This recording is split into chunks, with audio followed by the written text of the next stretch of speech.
Hi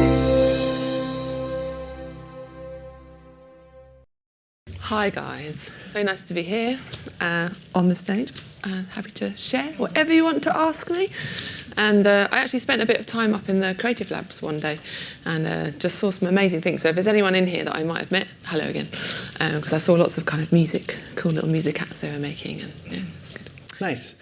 So folks here in the audience might know you from songs that were licensed to the OC, or Zach Braff's Garden State, or your collaborations with Taylor Swift or Ariana Grande, or they might know about your performative technology endeavor in the Mew gloves. They might have heard about Creative Passport. They might also have heard about you doing the Harry Potter Cursed Child soundtrack. All of these things are out there in the world, which seems breathtaking in their scope. How do you think about yourself when you introduce yourself at the allegorical party? How do you consider yourself? What's your identity? I don't know. I just say I like enjoy anything that kind of is around the intersection of music and tech. That's what I say. So, I don't go like, I'm a musician, I'm a producer, I'm a performer, I'm an engineer, hello, I've won some Grammys. I just go, I'm into music and tech. So. I'm into music and tech. Okay. Yeah, that's what I say. So there's the big umbrellas that you consider. One of the things that I've heard you reference a couple of times, and it seems almost contradictory to my image of you, is only do what you can see in the headlights. Can you talk about what that means to you? Yeah, I would love to. Before the days of Google search engine, we had a thing called Yahoo. And one day I was in the studio and I was making... We'll bleep that out.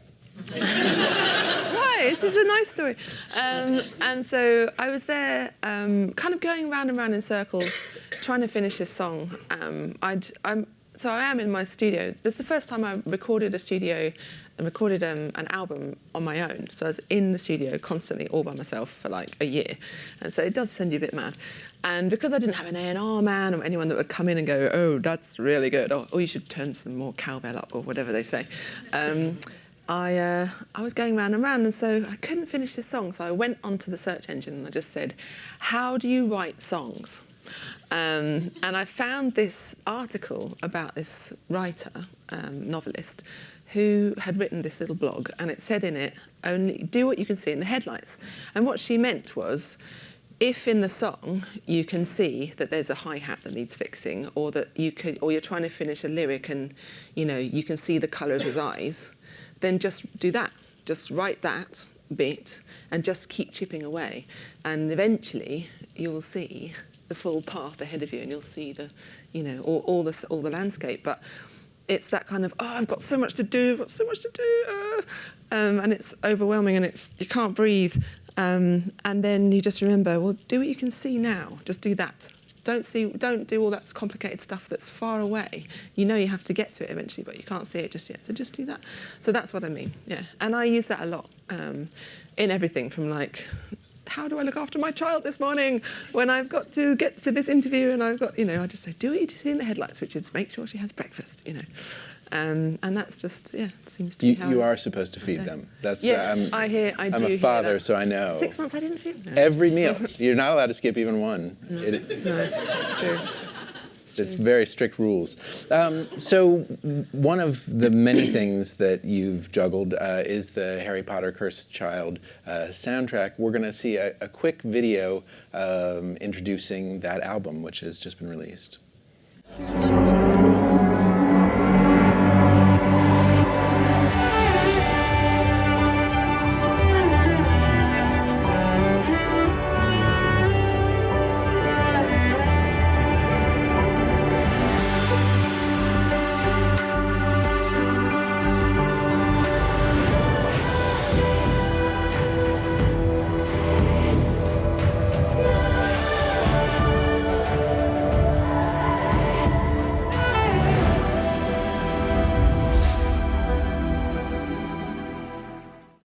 That is a bit of the play, which is on Broadway here, which is wonderful. And yeah, for about 4 years ago, I got a call from a friend called Stephen Hoggett, who is a movement director, and he used to have this group called the Frantic Assembly. And when I released, just after I released an album called Speak For Yourself, which was the same album that I couldn't finish that song, and I released that by myself with my own label, and eventually licensed it to Sony because I couldn't deal with all the mail orders. And so, but before that, I got this call from this guy, Stephen Hoggett, back then, like 15 years ago, and he's like, "Are these annoying you, by the way? Or should I take them off? Are they present?" No, because they're really annoying me. Anyway. So yeah, he was like, "I love this album, Speak For Yourself. Could I want to put it in this play that I'm working on, and there's going to be like people dancing around to it." And I was like, "Okay, that sounds really good." And I didn't ask him for payment, and I was just like, "That sounds good. Yeah, okay, here you go." And I like tweaked some things, I made it a bit longer and that kind of stuff. And then it went into this play, and it was really great, and I loved it. It was the first time I'd seen live dance to my music, and I really enjoyed it. But I didn't ask for payment. But if I had been signed to a major label at the time, they would have been like, "Oh yes, I'm going to spend a whole year discussing how much you should get for this, and then you won't be able to use it anyway." So I basically, yeah, it was really great. And then we made friends, and we kept in touch. And then, he did all these amazing things. And then not the next call, but a call 4 years ago was him saying, "Hi, Imogen," or Imi as he calls me, "working on this play, and I can't really tell you what it's about, but they love your music and like all this stuff," because I did all this weird orchestral stuff and a cappella, strange stuff for an accompaniment for an old silent movie, and nobody ever gets to hear that stuff, but he loves me, and he loves all of my music, and he knows it all really well. And so he was putting all these random bits in there which hardly anyone's heard, and it felt really good. And he was like, "I think they really just want you to make the music." And I was like, who is it? And he said, "I can't tell you, but it's about a boy with a scar." And I was like, "Okay, that's a bit of a giveaway." And so I looked up online, I saw his name connected to this creative team who'd already announced they're doing a play. And then I was like, "That's exciting." So then, yeah, I met up with Sonia, she's the producer, and they offered me the job. And yeah, life took a very different turn. Yeah. What was your relationship to the Harry Potter universe before that? Thin, quite distant. I really don't like reading very much. I mean, that's not true. I like the information that's in the book. I just don't like the process of actually reading it. And I've never enjoyed that. My dad thinks that if it wasn't down to him kind of showing me, going through, he thinks I'm dyslexic. And maybe, because I really struggle, getting the words in my head. Maybe that's why I like making my own. So anyway, so that's how it ended up in there. And fascinating. And if I can ask, for those of us who were much, much deeper into that universe, can we fanboy and fangirl out for a second and ask, Did you hang out with J.K. Rowling? Did she invite you to her house, which I assume is a magical castle that you can only access via unicorn or magical boat or something? Yeah. I did meet the lady herself a few times. Yeah, she was on set quite a lot, and yeah, she's very nice to me. She says I think when I first met her, she did this to me, and I was like, no, she's very happy because I discovered that they really wanted somebody British, a composer that's British and that was a woman. So I was never in the running really at all. I think also with the help of Stephen and the fact that the director and him are like best buddies, it all helped. So can you tell us about the creative process because as I've heard you describe it, sort of it's a creative process within a creative process because they're working on their own thing. Is that your phone? It's really awful, isn't it? Roger. Embarrassing. Ben. Your name's not Roger. Your name's Ben. Who's Roger? You can Roger. absolutely call me Roger, though. It's completely fine. Oh, well, now we're even. You have your phone, and I called you the wrong name. So Ben Arthur. Your question was. What was your... Your Oh, the creative process, sorry. Yeah, so the creative process was, they really liked a lot of existing material, but they needed it adapted. But it's a 5-hour play, and they wanted a lot of it to be music underscored. But they also there's kind of 3 different types of music. There's music that they interact with, which is when they're on the stage and they're like moving around to the music. There's the underscore, and then there's scene changes, like, you know, a wall goes across and it's like, ah, and things like that. And so the underscore bit is like quite a lot of existing material that's just kind of bumbling away in the background that's been adapted and stretched and added different things. And lots of high frequencies taken out because it kind of gets in the way of the talking. So I learned a lot about how to kind of sculpt around the vocal, like, you know, human voice area. And then lots of drones. Loads of vocalizations. There's no lyrics, actually. There's only one bit that has a lyric. Indeed, that's from Hide and Seek. Of course. They had to put my famous song in there. So that's the one song they really wanted with a lyric. And I didn't want to... it didn't feel right to have me singing it, and they didn't want to have me singing it anyway, so I got my friend's choir to sing it, and then I kind of added the vocal layers underneath and made nice drones, but most of the time it was all about the transitions, and that was really, really fun. It really tested my theory skills, to like, how do I get from that key, how do I modulate from there to there, and how do I, you know, do this?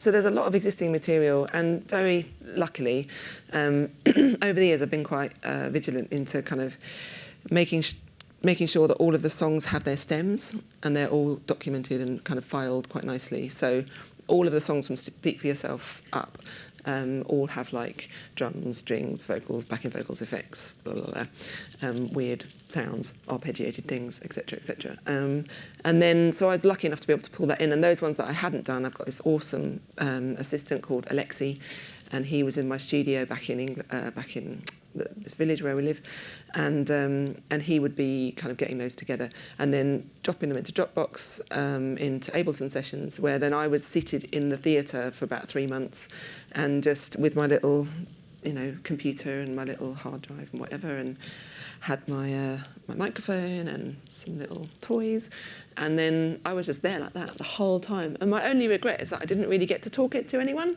other than, did you like that? Or could you make that a bit more like this? Or could you make it a bit less? Yeah, so I didn't really get to talk to the gang very much. And I was literally there from, you know, 10 in the morning till 11 at night. And I was always, well, not always, but I was quite a lot of the time the last one in there, saying hi to the security guard.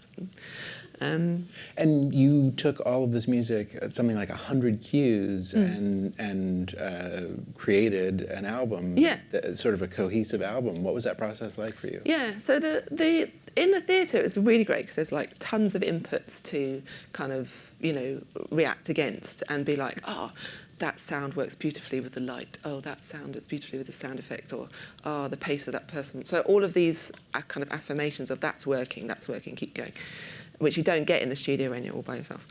And so, but at the same time, because it's a big theatre system and you don't hear a lot of the detail in the mix, so I was kind of getting away with murder in terms of what I could mix in the time that I had, which is 2.5 hours of music, that, like, quite a lot of it done also from scratch. And so when I finally took that back into my studio, you know, it was like, oh my goodness, I've got so much work to do. There's like a gazillion pops and clicks and all kinds of things I had to draw out. And then just making it sound lush and beautiful and layered and giving it the attention that I do to my own records, but to like, well, it's a 78-minute album. It's like as much as I could fit on a CD physically possible. And it's 42 tracks. And so it goes into 4 acts. And they're like one long piece of music for 20 minutes, another long piece of music for 20 minutes. But it's going through 14 or 15 keys. So that's where the kind of, how do you get from this key to that key into 3/4 from 7/8 to da da da. But it's really fun, but it's a lot of hard work. And I did most of it standing up, because I also had a life at that time in a flat in London, and so there was a lot of it just standing up. But it was quite good for my posture. Excellent. A personal recommendation, I've been listening to the album for a while now. Walking through the city and listening to that on headphones gives you a very weird, magical layer of New York that very surprising, because you did a wonderful job sort of making that feel magical. Yeah. Which. Yeah. There were certain sounds that I always kind of were drawn to. But kind of the other kind of secret weapon I had was I developed with a company called Sonic Couture my own set of virtual instruments of all my favourite sounds in my studio, so that I could basically take them on the road with me. So I could have my mbira, I could have my cello, like harmonic stuff, I could have my cocktail kit, I could have my whirlies. Your marxophone, I read. My marxophone. Which is my shruti box. Sort of socialist trumpet, I think. No, it's a bit like an auto harp, but it has twangs on it. I don't know what you're thinking of. So yeah, a marxophone, I see, right. A bit slow today. Anyway, so cut that bit out. Yeah, so I have this, we call it the box of tricks, which is quite funny because it ends up being a box of tricks in a magical theatre piece. And I used all of those sounds, to basically make things sound like me. Yeah. So I would always use the marxophone, and I'd use the choir of me's. I could play choirs of me's on I had sampled my voice. So if anyone wants to make a song that sounds a bit like me, you just buy the box of tricks and just go like, a bit of marxophone, bit of string, bit of vocal harmony things, and sound, yeah. So speaking of instruments, I wanted to turn to the Mimu gloves. We've got a quick little video to introduce you all to this if you haven't seen it before, and here she goes.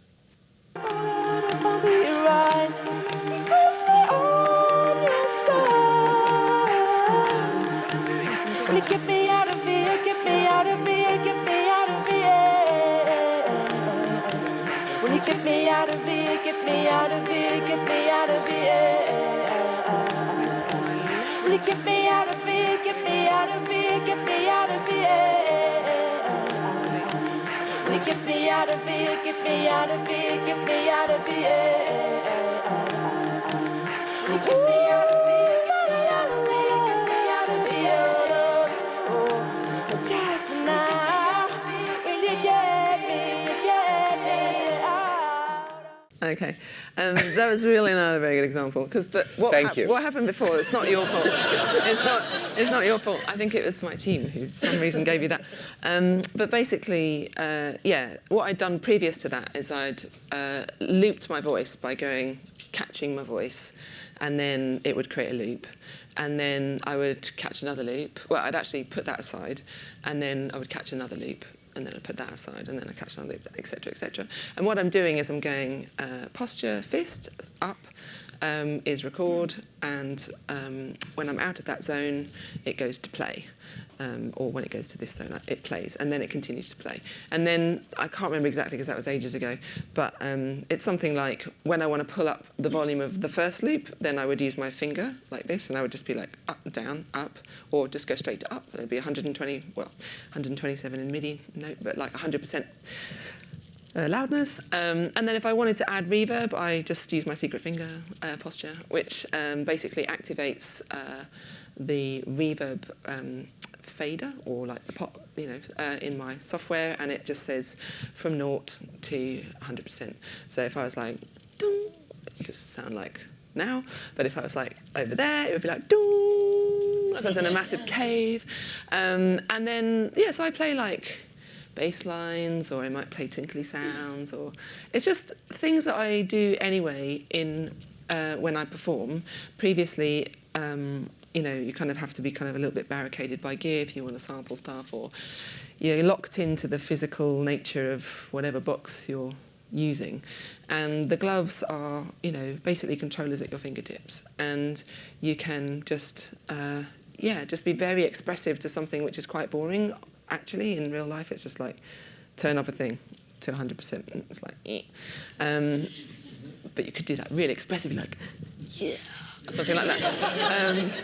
But this is much more like, she's making her voice bigger, or she's catching her voice, and now she's moving it left to right, or maybe even in surround, which I'm doing on the tour, kind of moving it around a 3D space.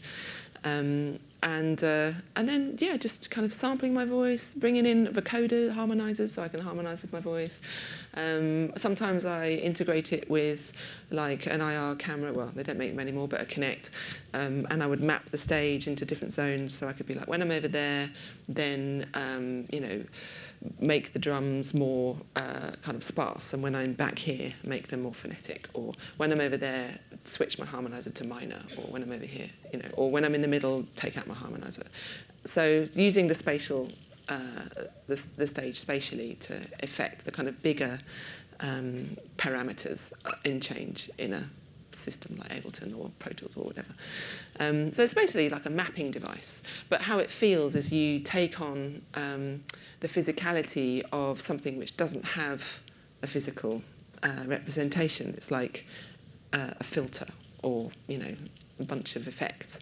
It doesn't have a thing that, it's not like a bass guitar. It's like, that's a bass guitar. It's like a reverb. So you become the reverb, and you become, you know, the mixing desk, and you become the multiple, you know, voices. Or yeah, it's the only downside that I've discovered from it, other than like lots of programming to kind of get it so it feels really human, so that you're never even thinking about, actually, I'm going to bring in my reverb now, I'm going to sample my voice. It becomes second nature. I'm going to record my voice, going to make it a bit bigger. Now I'm going to add some delays. You kind of create a gestural language the more and more you use the system, because it obviously has a bit of software in between called Glover, which you can also add other inputs. So you don't have to use the gloves with Glover.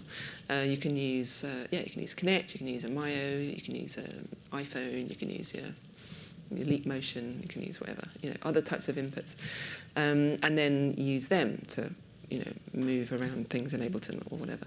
So the gloves are essentially just trying to get away from this limited space I felt of trying to add lots more gear to create a fluidity or a kind of spontaneity on the stage. Sure, and for you now that you've actually developed these, do you find when you perform that you're in them most of the time, all of the time? Yeah, I wear them all the time. All the time. On the stage, because I take them off. They're quite pretty and they don't itch or anything.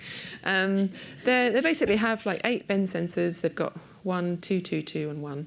They have lights for feedback, and you can program the lights to do whatever you want. It might be like turn it red when I'm in record, which you know it's in record, but it's nice for the audience to see, oh, it's in record, it's gone red.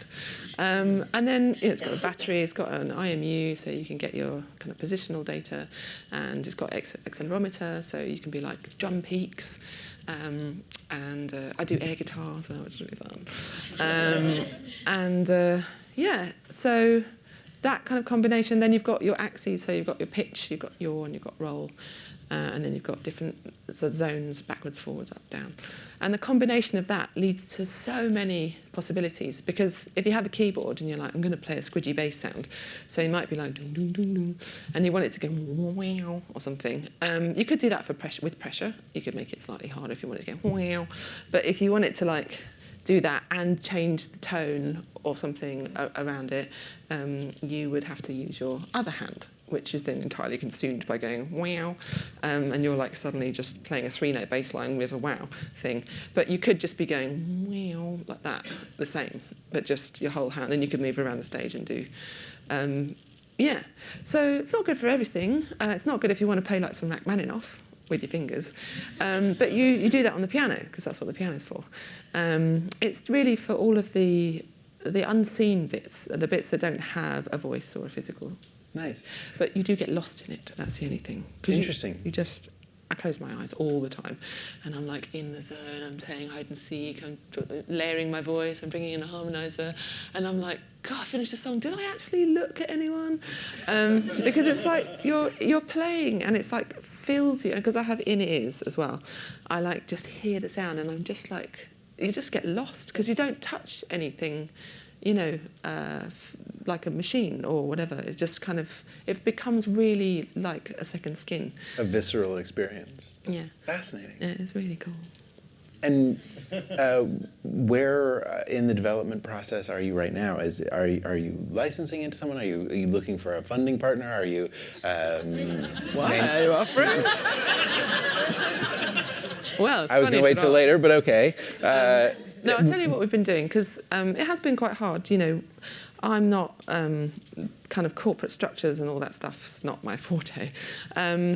So we have a team, and they've grown over the 8 years since we started developing it for my own personal fun time use, which then became, we did some conferences and things like this and ones before. And over time, we've had loads of interest, tons and tons of emails that we set up a company eventually, because it's like, well, maybe we should make them instead of, you know, just for my own personal enjoyment or for my shows. And so we did start to develop them, but that's a huge curve, you know, to have to make it something that everyone can use, software that's, you know, intuitive, hardware that's robust and, you know, cheap enough to, you know, make enough of them. So we've made like 50 handmade pairs for people over the years, and now we are getting much closer to releasing something this year, which just 100 pairs, but they will be manufactured, and it'll be a lot kind of down in, not that much down in cost, but maybe in 5 years' time. It's like if enough people buy Teslas, they'll be like £2 next year. So, you know, it is that the early adopters do pay the higher price, but they, you know, get the benefit of better service and whatever we can. So yeah, this year we're going to release them. We have released the Mini Mew. If you have a small child in your life, you can make your own glove. It's quite basic, but it's still fun. And you can build it and code it yourself. And it's called the Mini Mew. Yeah, I can't wait to see a ballet. Yeah, you'll go. Well, I do have a youngster who might be interested in such, but I can't wait to see a ballet where the dancers become the musicians. So whoever out there is doing that should do that, because it seems built for a hybrid art. Yeah, it's you kind of, because you use your whole body to move your hand. You know, you don't just be like. You're like, even though you might be just going like that, you kind of want to go like that, you know, 'cause it's like I'm catching the sound. So for the dancers, you know, they use their whole bodies, and you could, I mean, for fine detailed sounds, they're great, but you could equally use an infrared camera, you know, or a kind of an array to have a play space for some dancers. But combined with the gloves, you could get a lot more detailed and, you know, really amazing timing, like you don't notice any latency at all. Neat. Yeah, it's really fun.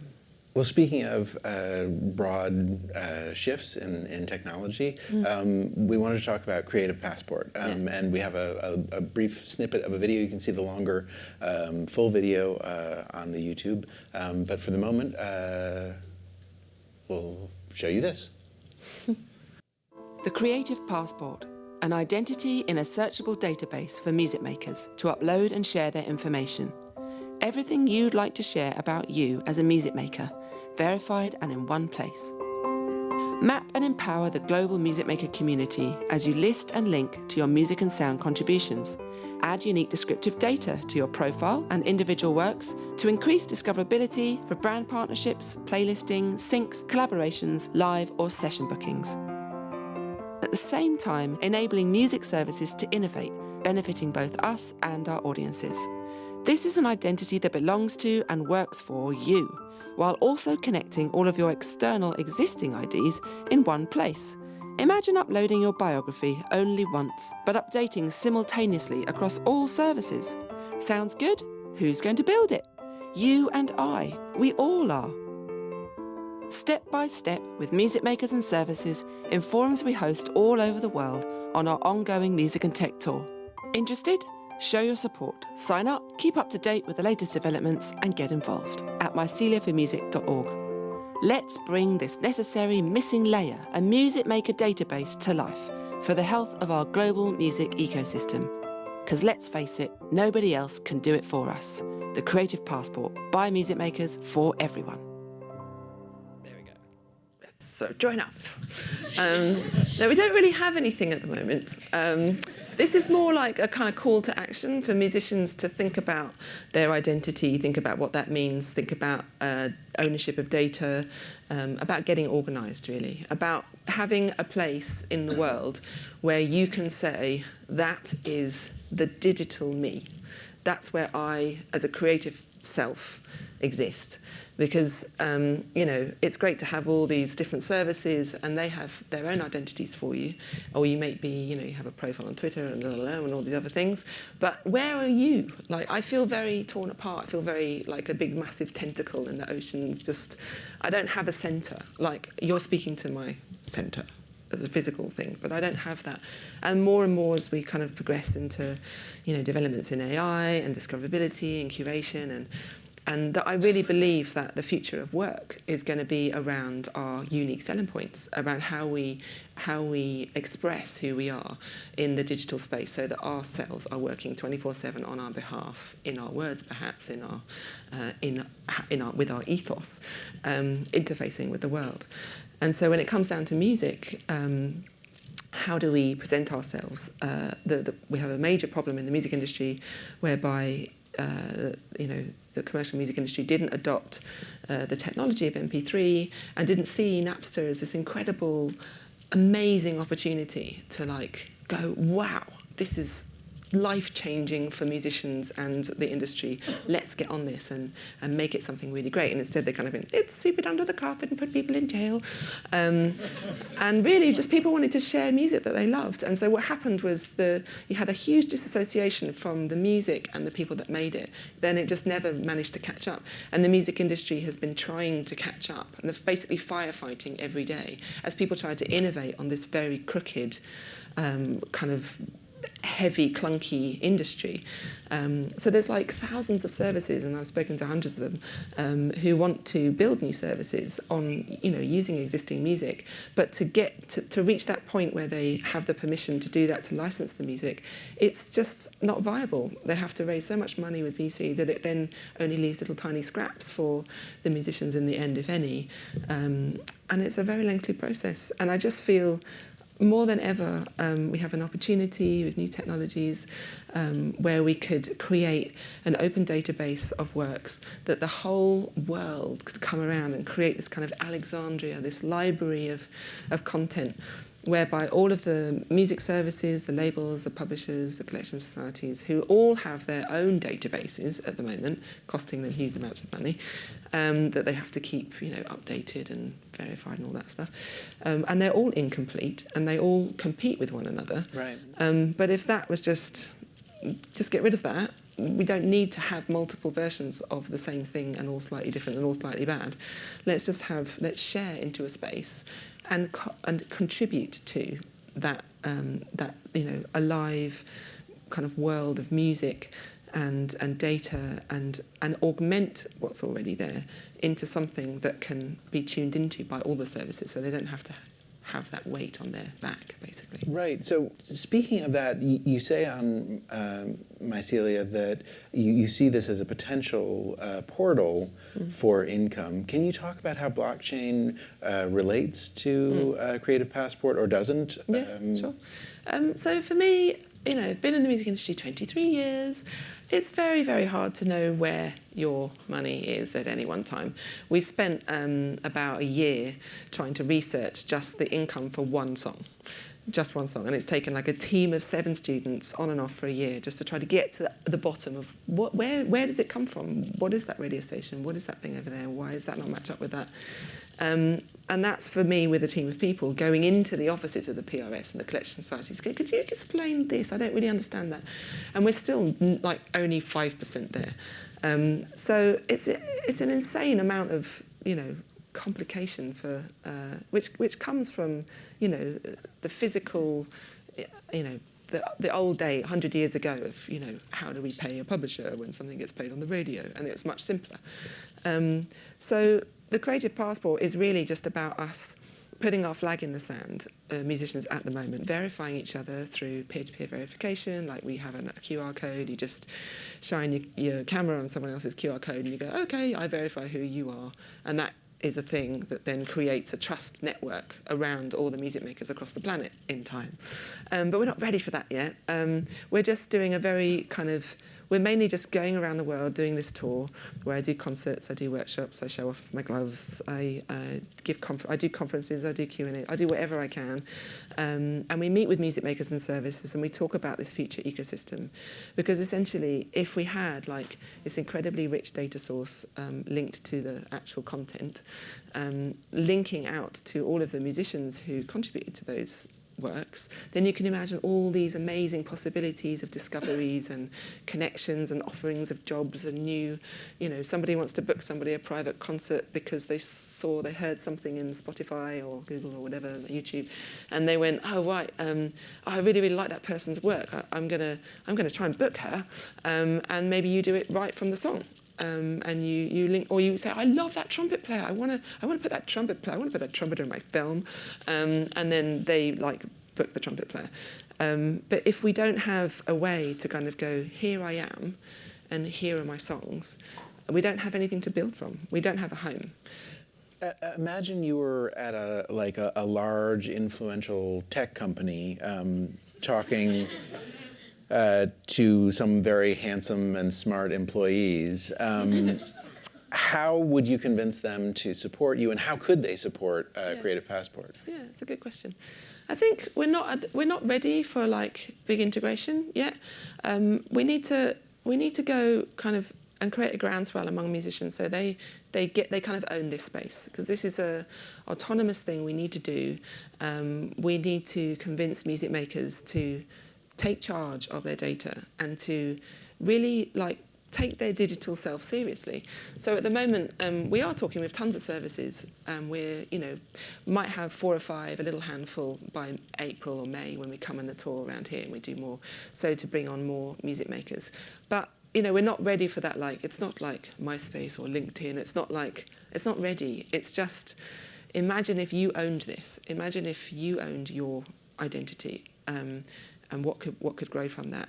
Because then if we reach 1,000 or 10,000, what's going to be the tipping point for someone, a company, an organisation like Google to go, we're going to integrate, our YouTube service with the Creative Passport, and that would be mega. But we're not ready for that yet, because you don't have an incentive enough just yet, because we need to have, we would need to have hundreds of thousands before it's of interest. Right, so you need musicians, maybe some in the audience and other people out there in the YouTube audience, to come and sort of be a part of the community and help shape that, so that you become a large enough organization so that you can pull some weight. Yeah, okay, exactly. fascinating. Yeah.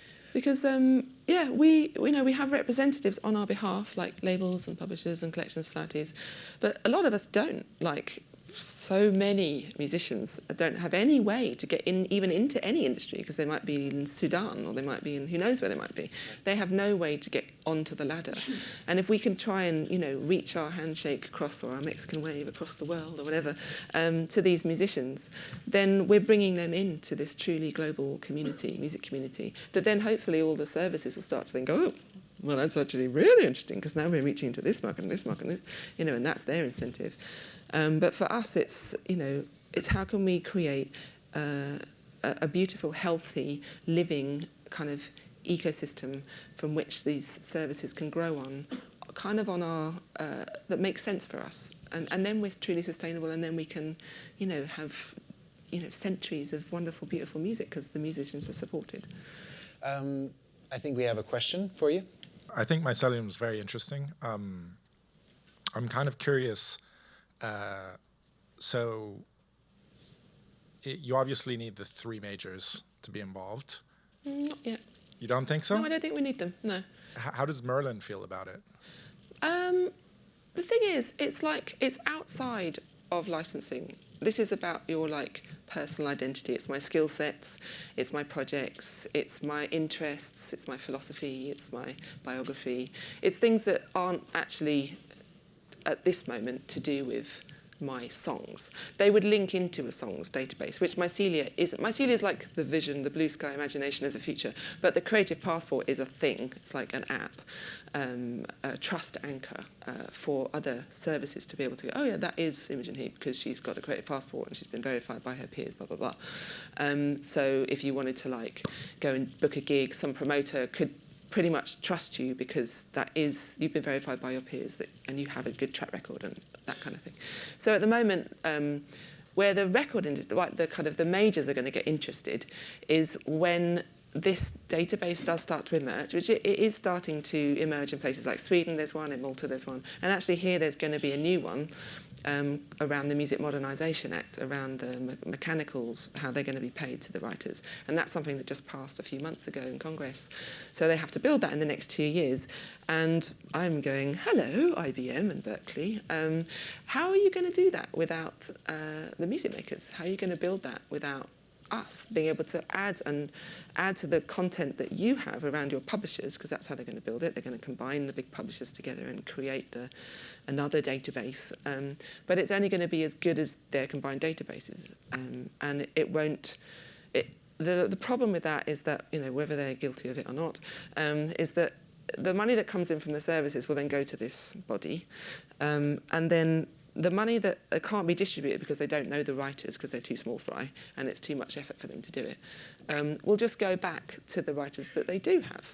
They do look after. After 4 years or whatever the deal is, it's probably something like that, it will get redistributed back to the original writers that they look after. So the other writers are all around the world and all the smaller writers won't get that money. And it's tiny amounts to these other artists, but to them it could be like 50 quid or 100 quid or 1,000 quid.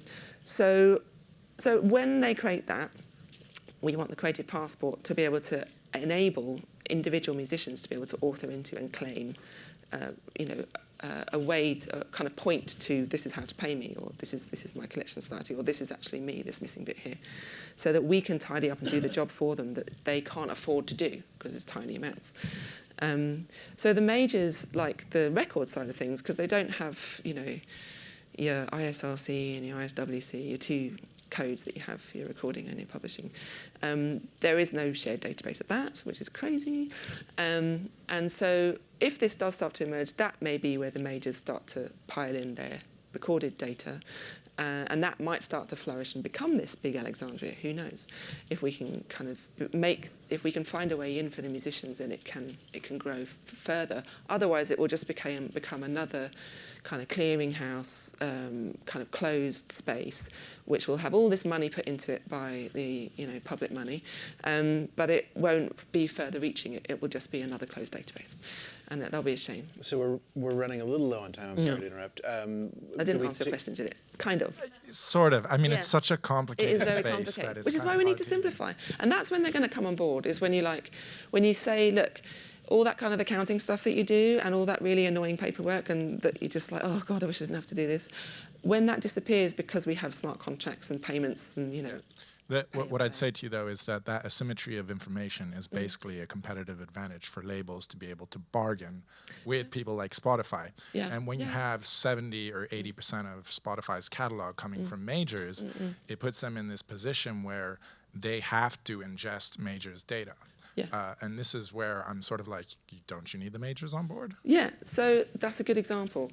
And the thing is that you have to, if you look at the long term, the majors, they might hold licenses for, I think there's a maximum of 35 years. I mean, 70. I mean, the Beatles stuff is about to come out of licensing. It was from the 50s. Yeah. So. Yeah.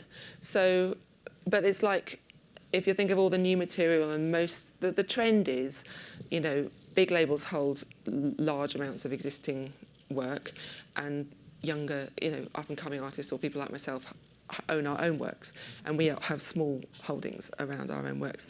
So how can we make that really easy so that people like Spotify can deal with us directly? So it's a chicken and egg problem.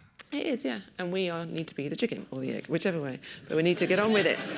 We need to make the first move, basically. Yeah, that's what we have another question over here. Yeah, I have a completely different question. Excellent. So I assume writing and performing wearing the gloves kind of causes you to make different creative decisions than you would if you were just using like a regular MIDI controller with like standard coders. Are there like other technologies that you think should be utilized more, or really aren't kind of getting the attention that could have that same potential to change the way that people either write and perform music or experience it? Thanks. Interesting question. I mean, how write and perform music? The way I really enjoy the kind of the unknown, like, oh, there's something over there I haven't tried yet, or there's an input there that I've never had to deal with, like audience heartbeat info or something, or like, I don't know, galvanic skin response or something. Like, what would I do musically if I knew the audience? Like, actually, I'm trying to develop a thing. Like, it may never happen because lots of things don't happen. But it's just a simple. It's actually got a terrible name. It's called the Love Glove. I know it's going to be made out of shiny material. No, it's just a way that I thought it'd be nice for the audience to be able to have, like, they could show their love. Like, I love this bit. Instead of like taking in camera pictures or like clapping at the end, that I could see, oh, somebody really likes that bit, you know, or oh, they've got a thing, and just like that little eye contact. And I think when you get those kind of bits, you know, from the audience, Isn't that called a lighter, though? Just. Yeah, I suppose so. Yeah, I suppose that's true. It's really only for the slow songs, though. Yeah. I don't know why. Yeah, it might be something, I don't know, I was thinking about, like, then I could give back the love, and I could, like, kind of pump up the love, and then they could get more love in their hand, and it would kind of die down if they use too much of it all the time, so it doesn't get too annoying. Anyway, I just, yeah, it's true, they could just use a lighter. You just saved me, like, £10,000. I should bring you to my team. I'll take a check or cash. Thank you so much for spending time with us. Thank you all for hanging out with us here at the Talks at Google, and thanks for the team for getting all this done. Ladies and gentlemen, Imogen Heap.